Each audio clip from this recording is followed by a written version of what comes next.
I think that the same thing applies when you think about ministry, because other types of ministry, even pastoring, that the motivation means a lot.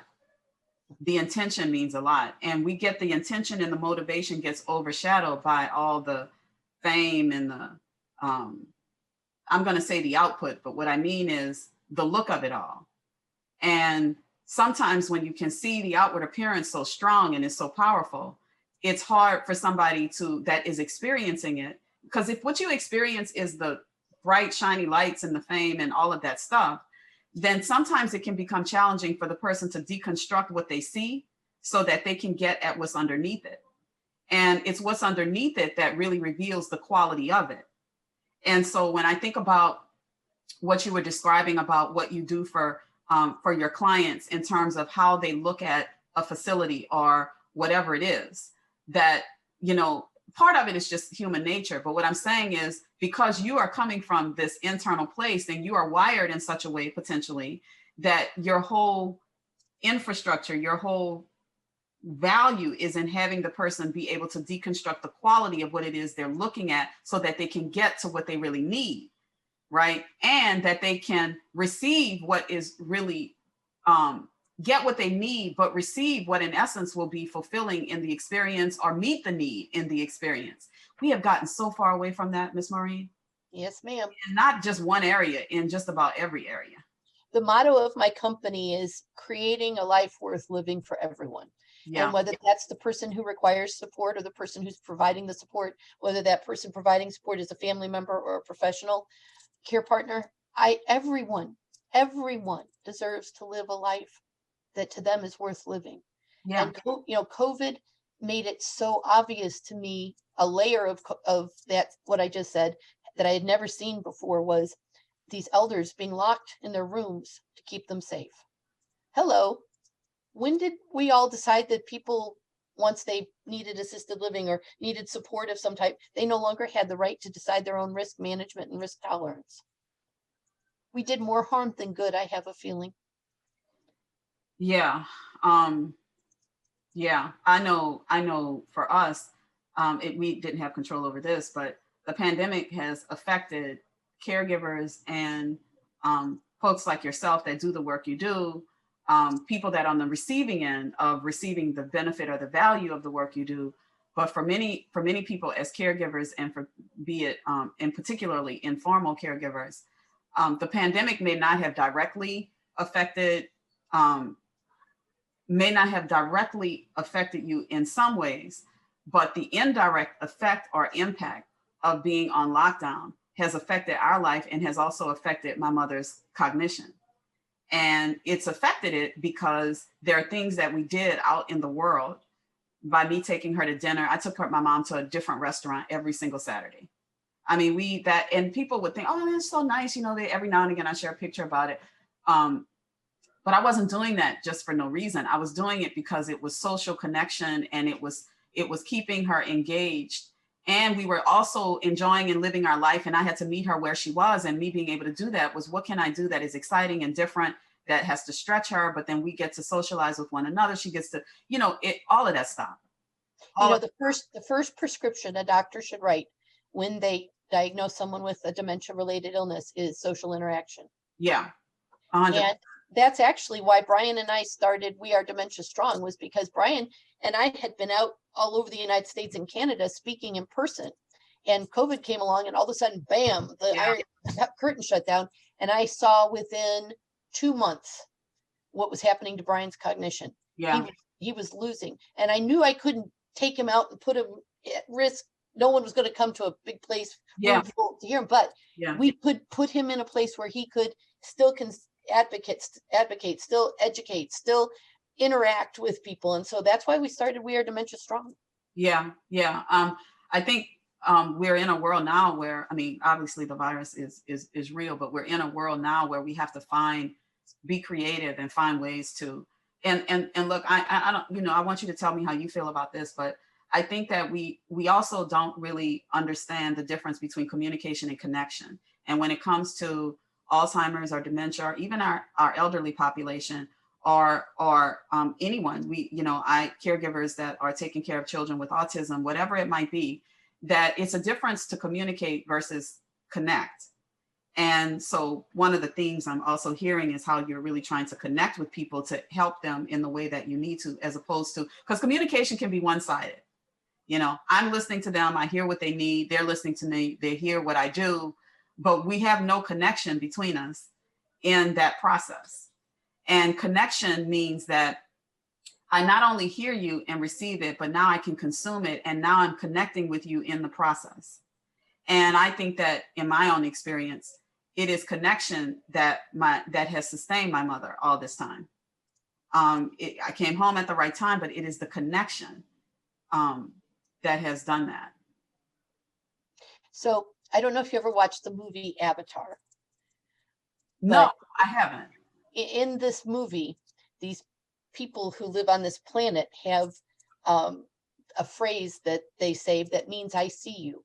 And when they define what they mean, "I see you," in this movie, it's not that they physically see the person standing there, but that they see what this person is and what's important to them and what's meaningful to them. It's a soul connection. Yes.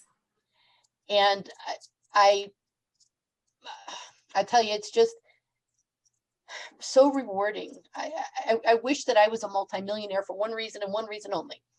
One is, well, I could work without having to get paid. And I try my best, Deborah, to help those who don't have the money to hire someone like me. They won't necessarily have me walking beside them the whole way, but I can get them connected with as much as possible. I walked into a woman's home I want to say it was February.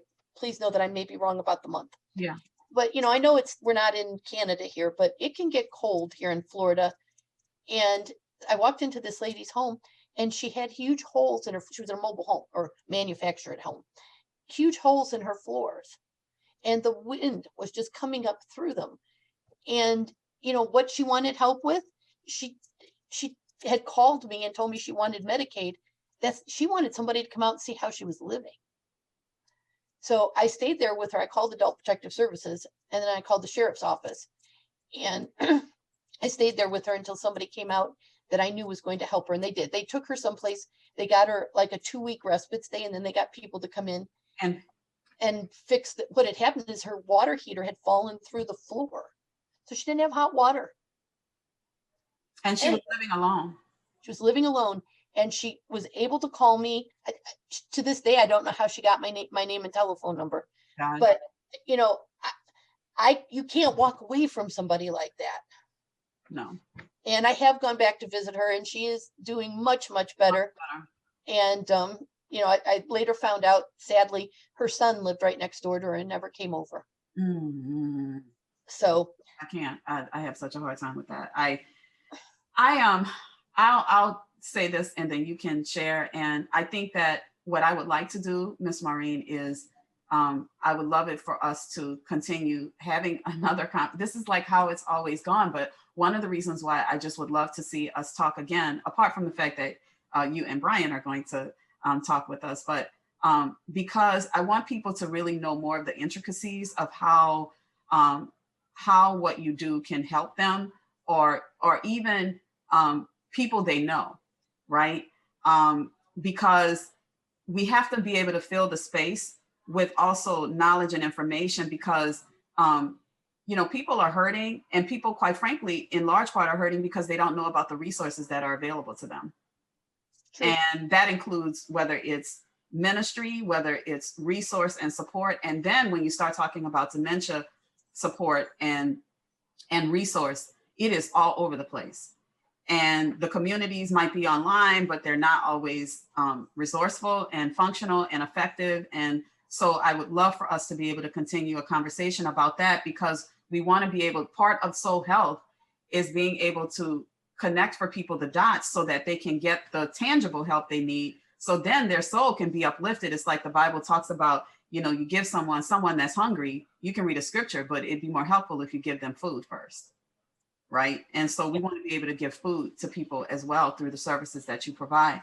But I was going to say, one of the things that I think I have I've always been a person that's been connected to nature and all of these things. But being on this journey has really changed how I see the world, right? It's changed even how I navigate through it. And so the theme from Danny to myself is how we have been changed on the inside by this care we give on the outside, and how it's really the process, though painful at times, has been as much, if not more, transformative for us than it was for the person we were caring for. And that how could God use this thing that's so messy and awful in order to change me and help me become the person I'm supposed to be? And so what would you say to that? I would say to you that about a year into being Brian's care partner, I stepped back one day because I was about to lose my temper. And I stepped back, and I learned that tool from when I was a single mom. Don't discipline your children when you're angry. So I used to tell them, Mommy's going to put herself on timeout for a few minutes, and we'll be back to talk about this later. Yeah. And so I recognized the rage and the anger building inside of me with the situation with Brian and I. And I spent probably 10 minutes just like muttering under my breath, dang dementia. Brian never does what I tell him to do, blah, blah, blah, blah. Mm-hmm. And after I spit all of that out and got it all out of it, I started to look back at what had caused the problem.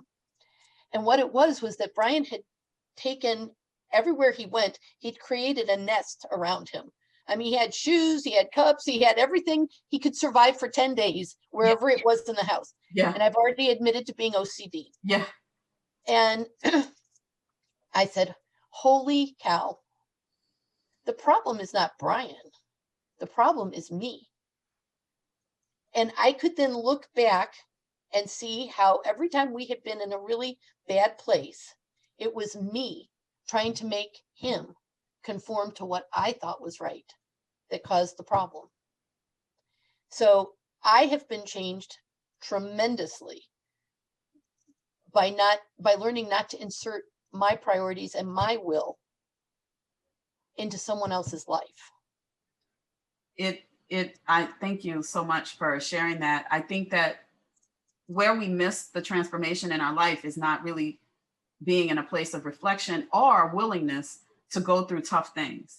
So we're raising a generation of people, young humans, that may be incapacitated to go through tough things. And it's the tough things that allow us in our character to be changed and to be transformed, so that when we meet ourselves in this certain place, we have this moment, this intersection where God is supernaturally bringing us into another realm, another alignment of who we are supposed to be. And we forfeit it out of fear of the messiness, out of fear of saying yes to something hard or saying yes to something we don't have control over. And I think that you are such an incredible, you're such an incredible example is not a manifestation, example is not the right word, but of a person that has said yes to something that so many people would just be like, no way, Jose, no way. And I'm not necessarily just talking about being with Brian, but I'm talking about even the work that you're doing and the reflection that's taken place, because I think the reflection is what makes the work that we're doing even better. I mean, don't you think that? It makes us more capable to step in beside someone and absorb what their priorities are, absorb what their needs are. Patient. I am still not a patient person, yeah. And I'm not praying for patience either, God. Not praying for it. No, I'm not. Yes. But, when Brian and I got together, people said some very harsh and rude things to us, more to me than to him. But the one that hurt the most was when someone said to me, well, I guess you know better than anybody what you get yourself into, and Brian couldn't have picked anybody better to take care of him. Brian didn't pick me to take care of him, and I didn't pick him because I wanted to take care of him. I picked him because I love everything about Brian. I don't always appreciate him at the right times, but I do love so much about Brian. And I made the mistake in the beginning of saying out loud, because Deborah, when I do something wrong, I am so bold about it. Yeah. I tell everybody. Yeah. I kept saying, I don't love Brian because he has dementia. And I don't. But I would then add, I love Brian because he's a man and I love the man he is. And dementia has this need to be noticed. It's like children, they'll get positive or they'll get negative attention, but they'll get attention. Yeah, one way or another. And dementia is the same way. So dementia decided to teach me that it was a part of Brian that I had to love. Yeah. I couldn't say I didn't love Brian because he had dementia. It was a part of Brian that I had to love. And every one of my clients and their care partners and families that I serve, I have learned to love them for who they are and not try to change them. Well, I don't know what more I can add to that. I think that there are so many lessons we have to learn also about what real love is. I think, quite frankly, you and I could have a conversation about that. I would love to have that. I really do. I think you may very well be, be feeling like you're the right person to have that conversation for whatever reason. But I say that because we really are losing a sense of what it is that love really is and the substance of love.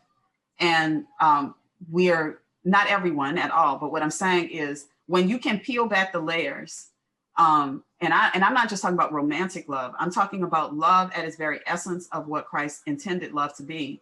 It is sacrificial, it is laid down life, it is transformative, it is messy, it is inconvenient. And there's nothing about the journey of Christ that did not exemplify any of those things. True. And so we are also in a place where I think there's value in learning and choosing love and being open to love later in life. And I say that because we have so much of the church and even beyond. It's nothing wrong with it, but what I'm saying is there is value in meeting and finding someone later in life and choosing that, because I had no idea all of who I would be, what I was to become, the character that I had, and what I even truly deserved when I was 25 years old. And I'm not saying that there can't be successful marriages at that stage, but what I'm saying is there is an enriching experience that happens when you come into this understanding of who you are and definitely your relationship with the Lord in the process. Two people come to the table whole, yep, as opposed to two people coming to the table wounded and really having no clue about life. It can work, but I'm just saying we don't give enough value to folks like ourselves that will meet someone in their 50s and meet someone later in their life and have this capacity that they did not have earlier in their life. And so I really thank you. I honor you. I look forward to our next conversation. Can you just share with people where they can learn until our next conversation? Can you share with people where they can learn more about the work you do, become even more educated about it and about you, and be able to contact you in the meantime? Certainly. And Deborah, I'd like to say that I am not the right answer for somebody who doesn't live around me. There are board certified patient advocates all over the United States, and all you have to do is go onto Google and type in board certified patient advocate, and there's sites that come up that you can look people up. My website for my company is caregiversupportandresources.com. Okay. And if you need help looking or finding someone in your area, please reach out to me. I'll be glad to set you on that path. That's incredible. And yes, I mean, your area might be more, Florida and the surrounding area. But it's really important too that people know what you do, what makes it different, so that even as they may come to you and you direct them to the right place, that people even know in the search that they're looking for something or someone that has the same kind of certification ability, even though they may be different than Maureen, that the services and the things that they do fall under the similar category of what you do. And that's so important. So, and one thing I would encourage people to do is look for somebody who has the heart of a teacher. That's good. If they're not willing to take the time to work with you, to learn about you and let you teach them about yourself, and then they teach you about what they can do next. It's the right word to say, next. Yes, so important. Well, you guys, I'm excited because of my new friendship with Maureen, but the other part is that I know that Maureen and I even with my company HC3D, where we will be doing, I think that I can see us doing so much work together in the future. But I just, I'm just sending you off with God's blessings until we talk next week sometime. Right back at you. And in the meantime, everyone just please, I'm so excited for you to listen to the conversation, but to know about Maureen, to know more about Brian, to be changed by it, to be inspired by it, to be encouraged by it in such a way that it'll put you out there into the world thinking and seeing things differently during this time where there's so much uncertainty and so much being recalibrated in our lives. And so for that reason, I'm just so grateful. Thank you so much, Ms. Maureen. Thank you, Deborah. I'm so grateful to have you in my life. Thank you.